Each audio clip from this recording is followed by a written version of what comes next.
Well, the Royals leading the Rangers 1-0, top of the third inning. And joining us now, the 20th and newest member of the Texas Rangers Baseball Hall of Fame, Michael Young. Michael, great to have you up here. Congratulations. A super ceremony. Thank you. Nice to see you and your family out there, and it had to be a great evening for you. It was awesome. You know, it's one of those things where you don't really know how you're going to respond when you get up there, but being back in this ballpark, like I said, it's like a second home to me, so I always enjoy being here.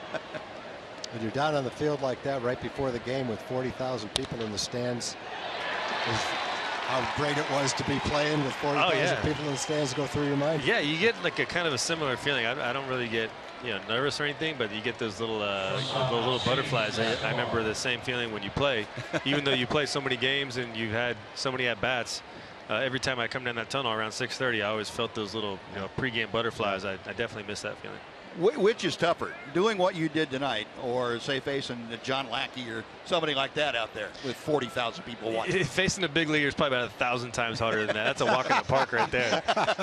It's funny now, especially now when you come back and you see these guys throw now, and obviously being away from the game for a little bit, your timing isn't nowhere near what it was when you played. You definitely have a big appreciation for the talent level of all these guys. Sure. Well, it was a great, as I said, a great ceremony. Matter of fact, Tom did a super job. Yes, he did. With his speech, and John Daniels, a very gracious speech.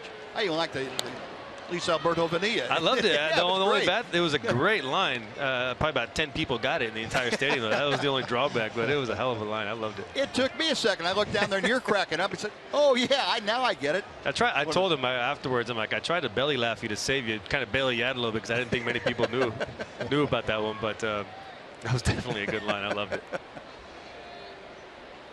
One on, nobody out. Back to the top of the Royals order. Alcides Escobar fouls it off. It's no balls and 2 strikes. Well, how are you enjoying what you're doing now with the Rangers front office? I love it. Is it a good transition for you? It's been a great transition, and I have them to thank for it. They've really allowed me to kind of make sure that I have my time, my flexibility with my schedule, which was the driving force behind why I retired in the first place. I wanted more time at home. And they've been able to give me that. But at the same time, I love baseball. I love being around the game. And I love learning new things about the game. And through them, I've been able to accomplish that. And that's been a great thing for me. All the while, I still maintain the relationships that I've had in that locker room with all my former teammates and coaches.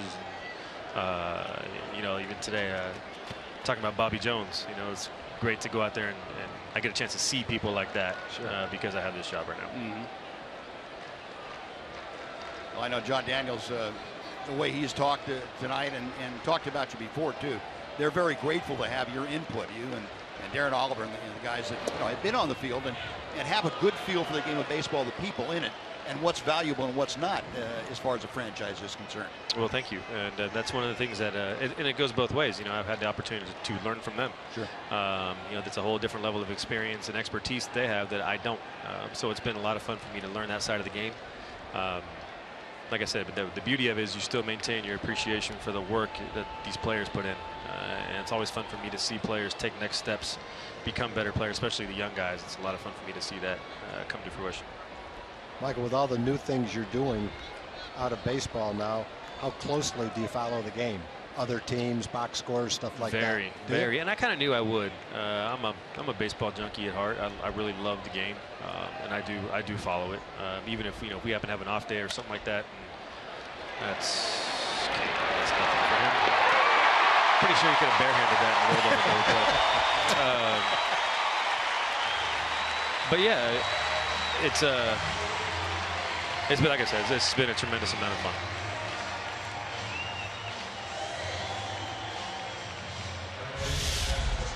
Well, the guys down in the truck came up with a few little bit of a blooper reel for you, I guess.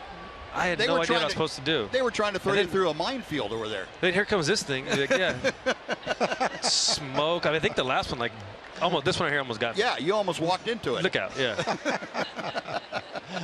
I was not expecting. The funny thing was that she actually did a great job. She gave perfect instructions in the media room beforehand, and clearly I paid attention to about 10% of that. So if I would have gotten burned on that one, I pretty much would have signed up for it. Well, you say it's a piece of cake giving a speech. How much of a piece of cake is it giving a speech with a little one banging in your rear end throughout the whole speech? Yeah. I mean, I tried everything. I mean, I negotiated with him, which is probably cardinal sin #1 as a dad. I tried to be firm, tell him to sit down. He wasn't having that. And his bedtime was usually right around 7:30, so he was running on fumes. Well, you know, he wasn't mad. He wasn't whining. He was happy. Oh, he was. Laughing, Actually, the grounds crew was sitting in the Kansas City dugout, and I apologized to him because he's kicking dirt all over the mound. The mound was already looking perfect. It was game ready, and he took it upon himself to pretty much thrash it. So that's my boy.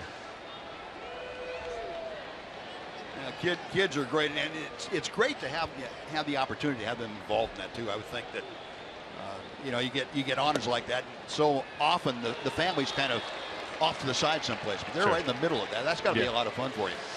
It really is. You know, the interesting thing was the Rangers called last year to have me come in the Hall of Fame last year, but my youngest son is he'll be 4 next month, and didn't really get an opportunity to really watch me play. He has no memories of me playing baseball.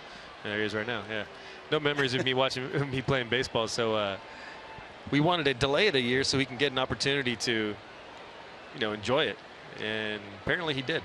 He's going to be an audio guy. I can tell right there. He's trying to pump up that audio a little bit. Oh, that's great. Yeah, none of that was shocking.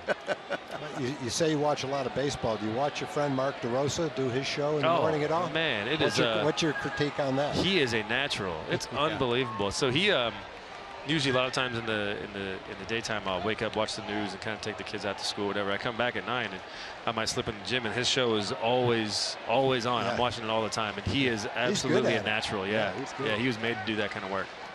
Smart guy, knows the game really well, has been around a ton of different people, played for different organizations, and yeah, that thing is right up his alley.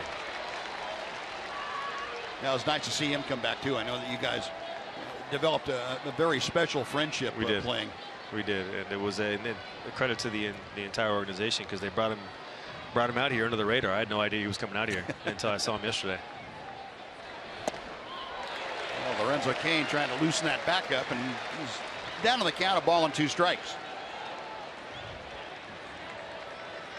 I think everybody that goes down there, Michael, in that kind of a position, thanks the fans. What have the fans meant to you over the years? Oh, man. For me, fortunately, I got a packed house today, Saturday night, against the defending world champs. Our team's in first place. It really is just a marquee matchup. So fortunately, it was tonight. But you know, like I said when I was talking out there, it's very rare for a player to. The fans saw really every version of me as a player. You know, you saw in the beginning of your career where you're just pounding through, trying to learn, trying to survive, keeping your head above water. Then you go through your prime years where mentally, physically, everything seems to match up. And then you go to late in your career where you're just battling away and you're playing through pain that you had no idea that you were going to have as a young player. And for the fans to see all that, I really feel like that kind of leads to a very special relationship. And of course, we'll to be able to see them all in the community now that I live here. And it's just an incredible relationship with the local fan base. I'm very thankful for it. Yeah, I remember early in your career, you probably don't remember this. We were in Toronto. You guys were getting ready to stretch, and someone had just pulled some kind of a prank on you. And I happened to be standing there, and you said to me, "Man, I can't get enough bait. When am I going to stop falling for these pranks?" Oh man, it was locked in every day. I mean, I was falling for. Man, I was falling for preschool. You made stuff. the transition to be the one pulling the pranks too, right? Exactly. Michael, can you stick with us for half an inning? Yes, sir. All right, we appreciate it. No runs across for the Royals, and they strand one. We'll go to the bottom of the 3rd inning. 1-0 Kansas City.